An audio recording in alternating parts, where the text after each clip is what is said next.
Hello and welcome back to Through the Trapdoor. I'm Katie. And I'm Emily. And this is our podcast where we read you Harry Potter fan fiction. Yes. That's what we do. So we're drinking raspberry wine again. Yep. From the Staggering Unicorn Winery, yes. which should not be a surprise to any of you at this point. It really should not be. It's all we drink.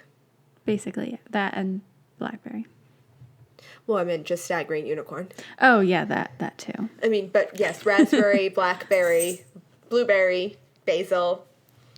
Pretty much our standards. Yes. During our 2-week sabbatical that we took, Katie and I actually had a chance to go to Staggering Unicorn Winery, and we bought them out of their last 6 bottles of blackberry that they had in stock.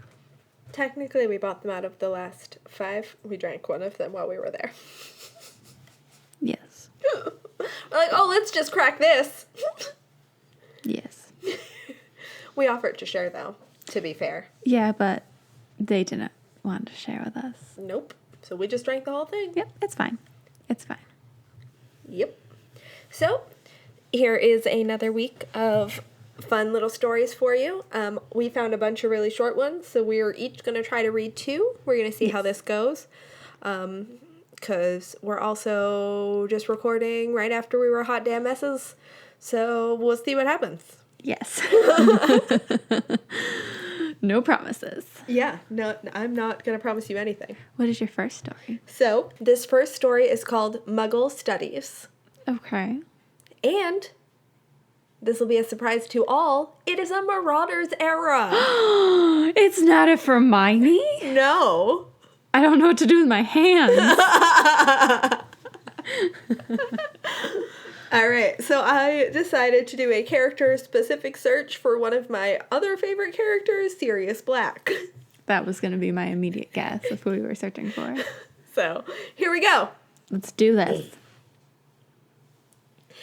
Let me get this straight. Lily Evans regarded James Potter and his 3 best friends intently.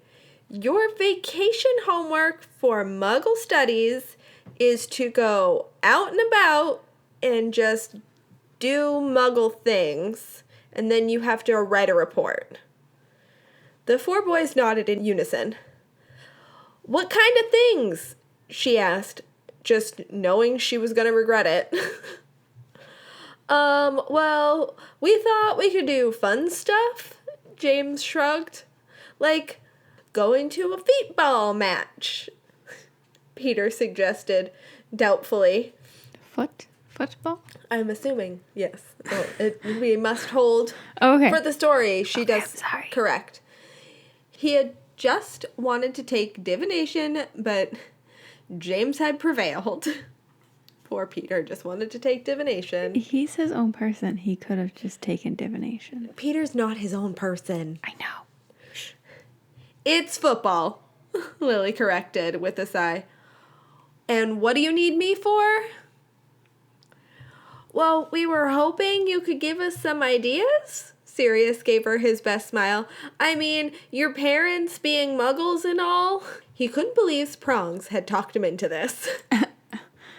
Why would that surprise you? Like, seriously. James, I feel like, could talk any people into hiding in a paper bag. True. Also, Sirius, you know how obsessed James is with Lily. Like, come on, dude.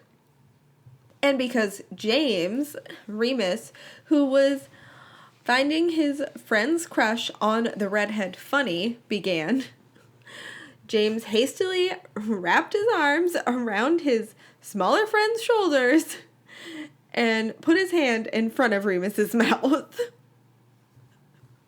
Okay. Because we all know Remus was just going to be like, and it's because James is in love with you. Yes. Yes, he would have said that. Anyhow, do you think you could help? James asked. Anything to keep Remus from squirming out of his grip. Remus sounded rather indignant about being gagged. Yeah. I guess Lily decided to ignore her feeling of impending doom. Good feeling. What about your clothes? She asked, knowing she was going to regret it either way. What's wrong with our clothes? Remus asked. managing to slither out of James' reach and hide behind Sirius. Lily studied each of them in turn. Remus was wearing a long, light gray wizard robe trimmed with dark blue piping.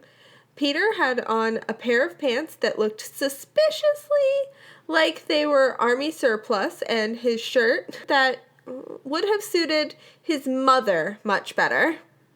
Sirius had on a white undershirt that was approximately 11 sizes too large and a pair of... was it like a 5X? I'm assuming yes. Please tell me he's also wearing skinny jeans. Oh man, and a pair of extremely ragged blue jeans. Ah, damn. I wish they were skinny jeans. James's jeans were not quite as ragged, but his shirt had been washed so many times that the color had faded into a rather unattractive mauve. So they're just a collective hot mess of no. Correct. I think if you're going to act like muggles, then you ought to look a little more fashionable, she said as diplomatically as possible. And Remus can't wear a robe. That is like rule number 1. Unless you're going to like Comic-Con. Right. They're enchanted robes. Remus looked nervous. He had never worn anything but wizard clothes. They looked different to muggles. Everyone ignored this. What do you suggest, Lily? James asked, smiling. A whole summer hanging out with the girl of his dreams? He could kiss a professor. That would be his reaction. Yeah.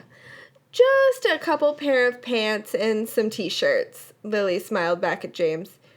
He was just so cute when he was trying to be charming. Maybe shorts or bathing suits. This was what, the 70s? She would not have recommended any of those things.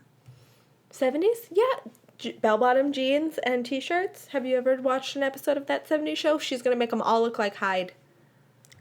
True. Never mind. I take that back. Or Fez. Yep. Muggles wear clothes while they're taking a bath? Peter asked, puzzled. No, Peter. I think in the UK they're called swimming costumes. I think so, yes. Or bathing costumes. Something like that. Beach costumes, swimming costumes. They call them costumes, though, which I think is delightful. Mom says they do all kinds of odd things. Sirius shrugged. You hate your mother! True. One of my aunts married one, and he throws a fit every time she tosses my cousin Prakon out the window to see if he bounces. I would freak out, too. Remember that's how Neville's uncle, though, looked to see if... True, but maybe wizards should treat their children just like a smidge better. Well, then I guess trips to the shops first, James said uneasily. A whole summer hanging out with the girl of his dreams and his 3 dearest, closest lunatic friends didn't quite sound as romantic. We'll first have to swing by Gringotts. Muggles don't take galleons and sickles, do they? Lily nodded as she started herding her friends towards the fireplace of Lily's sitting room. We'll see you at about 10:30 then. A little flu powder and 4 sneezes later, they were gone, leaving Lily to wonder just what she had gotten herself into this time. That's it. I'm also wondering what you got yourself into, Lily. For real, girl. Seems like bad life choices. All right, do you want like a sweet story first or just like crazy nonsense? You know what? Surprise me. All right. This story is called Inappropriate. Okay. While the students were copying the list of ingredients off the blackboard, Snape took the opportunity to work discreetly on the kink in his viciously stiff neck.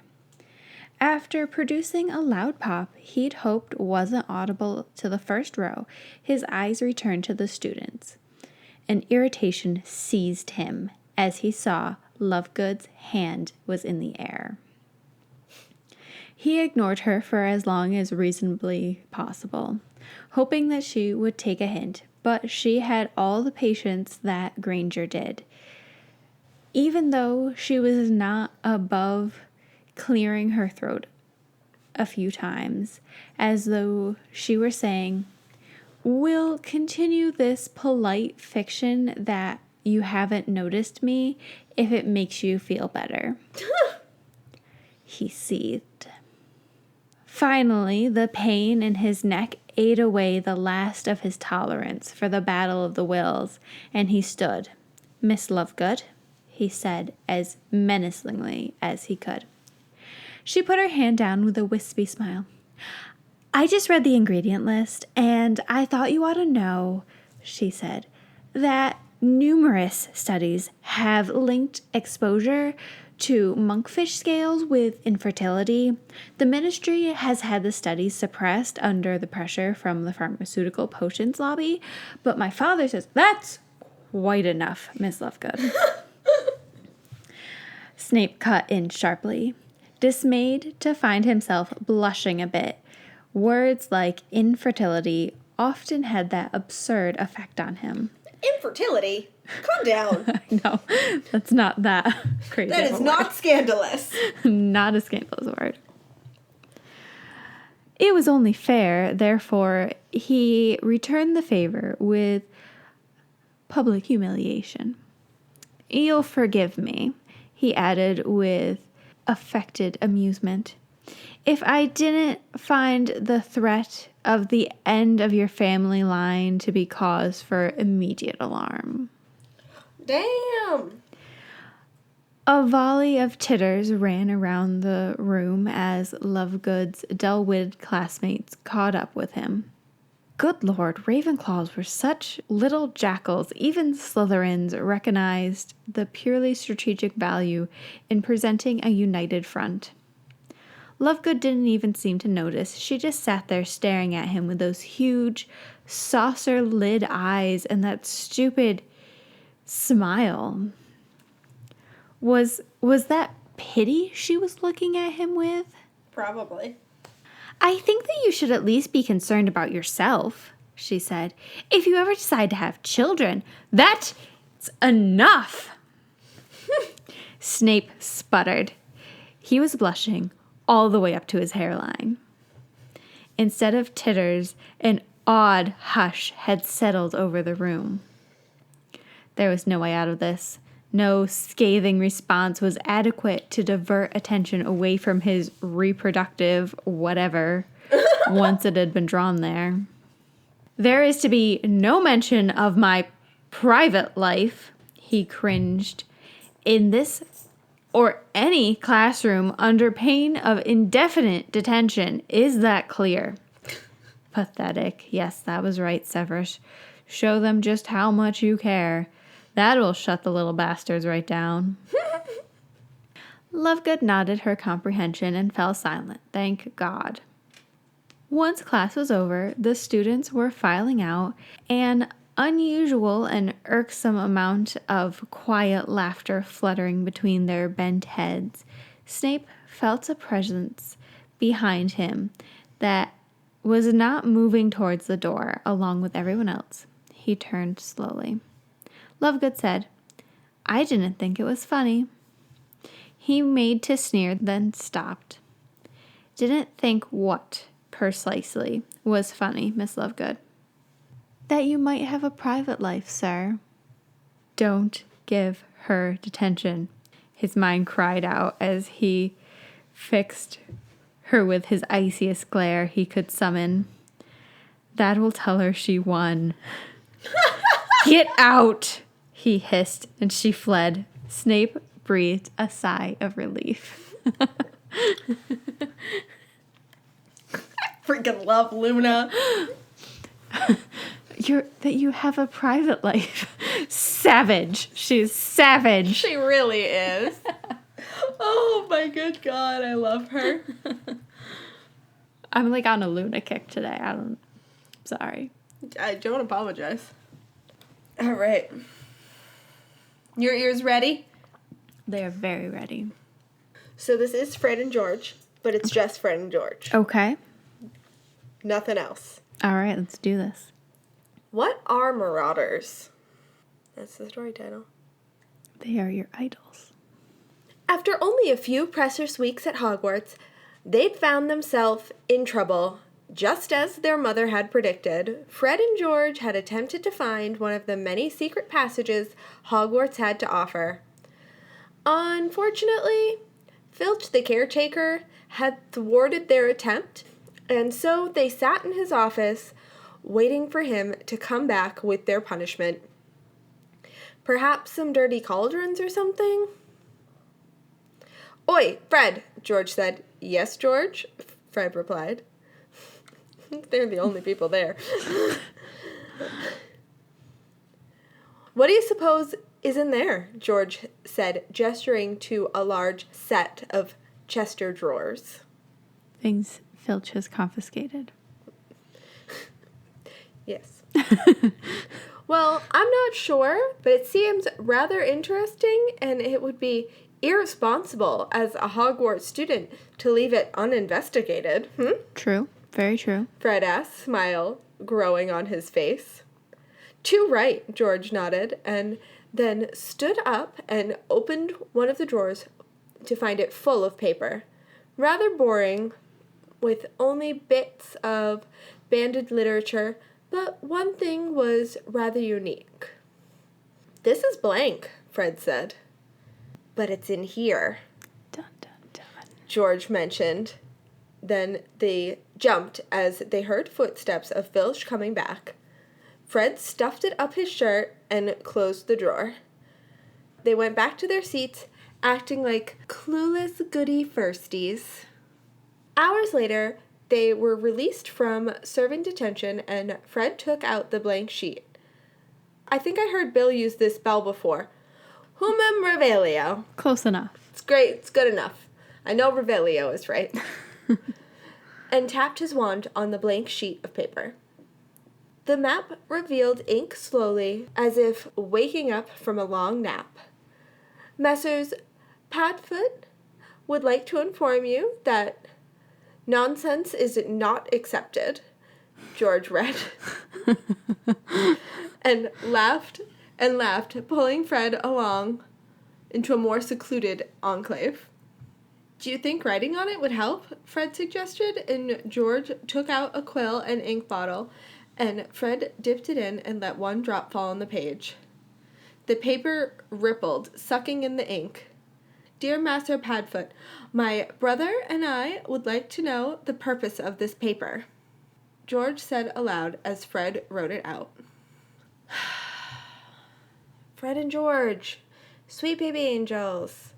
Have you never listened to your father? Don't trust something that can think on its own if you can't see where it keeps its brain." To be fair, I don't know that he ever said that at any point before book 2. They said he had said it the whole time they were growing up. Yeah. Okay. I feel like they wouldn't trust something like that. Unlike Ginny, who probably felt very alone. True. Right, they would have been like, all right. Harry fell for it, but that's Harry. Harry falls for everything. Right. They waited, and the words began to write themselves onto the paper. "To the brothers asking, the paper's purpose is available to only Marauders. Sincerely, Messrs. Prong," Fred read. "So we had Padfoot and Prongs," George asked. "What are Marauders?" he asked. "Aren't they like thieves and pirates?" Fred suggested. "Or general hooligans?" George said, grinning. "Like Mom calls us." "Then maybe we are Marauders," Fred asked, then dipping his quill in the ink. "Messrs. Padfoot and Prongs, and to all other guilty parties, my brother and I, pranksters extraordinaire, believe we are Marauders," Fred said as he wrote. They waited with bated breath and watched as the writing appeared on the page. "Then do you solemnly swear, Master Moody? You must be up to no good, Messer Wormtail. And when you are finished with your mischief, Master Padfoot, you must be managed, Master Prongs. That had to be a clue, George said, ruffling his hair, then sighed. Solemnly swear, up to no good. He tapped the map, but it didn't do anything. Fred considers. I solemnly swear. He tapped the map, and still nothing. I've got it! I solemnly swear that I am up to no good, George said, and tapped it, and suddenly the map reacted and began to trace lines all over the place. The Marauders' map, they read, with bated breath, and they grinned at each other. I believe we have found the greatest tool ever, Fred, George said.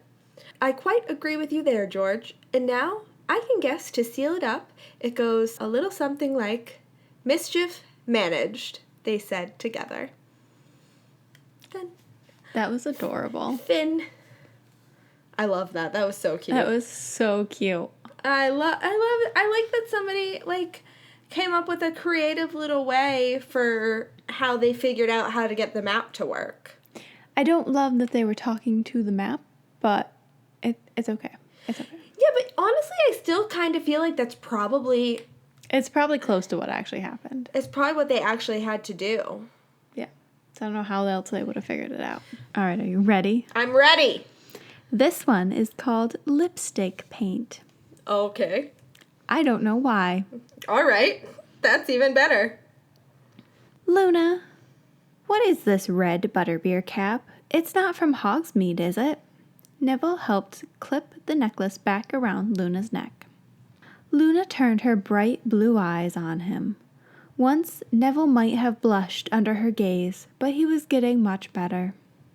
These escapades into the nude at his house while his gran was out playing cards with her friends were definitely helping that. I just had to try really hard not to do a spit take. I appreciate you not spitting that wine on me. Did you see me just stop tilting my glass? Oh my god. I feel like you should have prepared yourself after my initial reaction. Yeah, I was just I'm gonna drink some wine. Shouldn't have done that. Okay. They had been dating for a few months now, and things were getting serious. Neville was a very devoted person. Luna was a very weird person. Facts? No, it's not from Hogsmeade. Why do you wear it all the time? Why are all those bubblegum wrappers in your desk drawer? You were snooping. Maybe. She still hadn't answered his question. But the vibes he was getting said she didn't want to talk about it anymore. He finished tying her necklace on and went to work on his own shoelaces. They were quiet for a long moment until Luna put her arms around his waist and pulled him back onto the bed beside her. I'll tell you about the butterbeer caps, she said. You don't have to. But I will. As you may have guessed, they do have to do with my mother. As I guessed that the bubblegum wrappers had to do with your mother. We used to collect them. They were an excellent ward against munkles. They obscure the lenses of glasses when you're not looking. And also quite shiny. It's always handy to have one around. But you don't wear glasses, Luna. She did. Oh. This red one, she painted it for me. It was going to be a project. Since I liked butterbeer caps anyway, we were going to paint a bunch of them and make a necklace out of them, but she died the next day. Oh. I'm sorry. It's all right. But Neville could tell it bothered her. Those dreamy blue eyes that he loved so much weren't quite as far away as usual. They seemed rooted in the reality of her mother's death. She fingered the necklace absent-mindedly. Sometime I'll tell you about the bubblegum wrappers, Neville promised. Not now? Luna asked. Nope, I've got something better. Hold on one second. He stood up and went back to the door. I'll be right back. A few minutes later, he returned with a stick of his grandmother's lipstick. He waved his wand over it and performed a charm, then smeared it on his lips. "Come here." He sat down next to Luna and leaned forward. She giggled a bit, thinking that he meant to kiss her on the lips, but instead he planted a large smooch on the butterbeer cap next to the red one that Mrs. Lovegood had painted. "Permanent painting charm," he said. "Now you have 2 red caps from 2 people who love you." Luna smiled brightly, but a tear was springing up in her eye. "Thank you," she said. She wiped away a bit of the lipstick off Neville's mouth, then kissed him. Presh. Oh my god. So freaking cute. To be fair, I read very little of that story before we just read it. Okay, I read the first 2 sentences of Muggle Studies before I read it. I mean, it was great. I have 5 unread text messages from you. Yeah, well, I kept trying to send you the links to the shit I've been reading. So the bottom one is the first one, and then the other 2 are this. I have no idea what this is that I sent you. It's a new session. Yeah. You also sent me a blank message. Yeah, I know. Bye. Bye. Thank you so much for joining us on our journey through the trap door. Please leave us a review on Facebook or iTunes. It would literally mean the world to us. It really would. You can find us on Facebook and Instagram at Through the Trapdoor 16 or on Twitter at The Trapdoor. And please send us an email at throughthetrapdoor16@gmail.com with any story suggestions. And as always, join us again next Saturday as we travel through the trapdoor.